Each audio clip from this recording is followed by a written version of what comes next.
Le ngoti lena yenteke ekuseni ngetitfuba tensimbi yemfica lapho khona-ke kube neloli lewele khona-ke emgwacweni losemangwaneni ngasemaseklweni kaManzini. Ngekusho-ke kweliphoyisa lelibuke litiko letemgwaco kaManzini lelingulinda Mdluli lichazile ukuthi-ke bangemaphoyisa basaphenya ukuthi ngabe-ke le ngoti ibangwe yini. Ingoti yentekile kepha-ke singamaphoyisa nathi sisatawucwaninga ukuthi ngabe ingoti yenteke kanjani. Ngabe mhlambe ukuthi ngile truck ayile bengaphili noma kumbe khona lokunye lokuyende ukuthi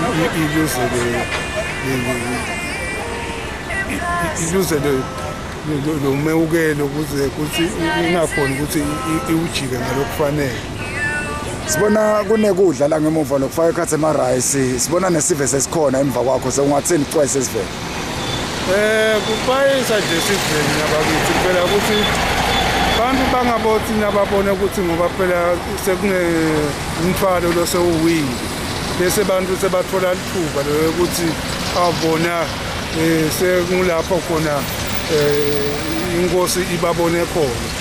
Akusiko njalo bekunene ngoba nalo mnikati walo mthwalo naye usuke naye bamcelile ukuthi amane abathathela umthwalo endaweni ethile abalethele naye nje ufelwe mbili. Mdluli ubese-ke uyaxwayisa sive ukuthi singadayeli ukuthi-ke nangabe kunemotolo-ke lewile lebekade ilayishe wona-ke umthwalo bese-ke sebayatitapela. Lelo lilena-ke kuthiwa bekade ilayishe yona-ke i-rice. NginguNhlanhla Twilight, Indzabeni eMaswati Channel na Justice Dlamini kaManzini.